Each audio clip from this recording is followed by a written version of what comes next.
દેખાડાની game રાજકોટની દુર્ઘટના બાદ 100થી વધુ ગેમ ઝોન બંધ કરાવાયા। 30% પાસે ફાયર એનઓસી જ ન હતી। મોટાભાગના મનોરંજન સ્થળો મંજૂરી વગર જ ચાલતા। એન્ટ્રી એક્ઝિટ ગેટ એક જ હોવાનું પણ સામે આવ્યું। રાજકોટના ટીઆરપી ગેમ ઝોનમાં બનેલી આગની ઘટના બાદ ગઈકાલે રાજ્યભરમાં ચાલતા તમામ ગેમ ઝોનમાં ચેકિંગ હાથ ધરવામાં આવ્યું હતું। તપાસ દરમિયાન રાજ્યના 100થી વધુ ગેમ ઝોનમાં નિયમોનું પાલન ન કરાતું હોવાથી બંધ કરવામાં આવ્યા છે, જેમાંથી 30%થી વધુ ગેમ ઝોન પાસે ફાયર એનઓસી જ ન હતી। કેટલાક તો 5 વર્ષથી મંજૂરી વિના ધમધમતા હતા। મોટાભાગના ગેમ ઝોનમાં અગ્નિશામક ચીજ વસ્તુઓનું પ્રમાણ વધુ હોવાનું પણ સામે આવ્યું છે। આ ઉપરાંત એન્ટ્રી અને એક્ઝિટ માટે માત્ર એક જ દરવાજો હોવાનું તેમજ કેટલાક દરવાજા મોડા ખુલતા હોવાની ચોંકાવનારી વિગતો સામે આવી છે।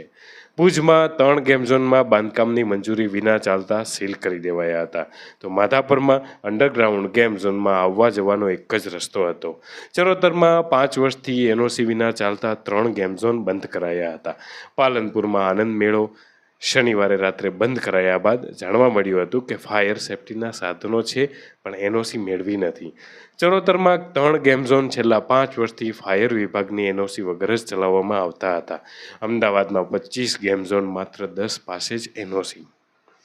અમદાવાદમાં સરકારી ચોપડે 25 ગેમ ઝોન છે, પરંતુ તેમાંથી માત્ર 10 લોકો પાસે જ એનઓસી હતી। આ પ્રકારની ભયંકર બેદરકારીથી મોતના ગેમ ઝોન સમગ્ર ગુજરાતમાં કોઈને કોઈ રીતે ચાલતા હતા, જે હકીકત રાજકોટ અગ્નિકાંડ બાદ હવે સામે આવી છે।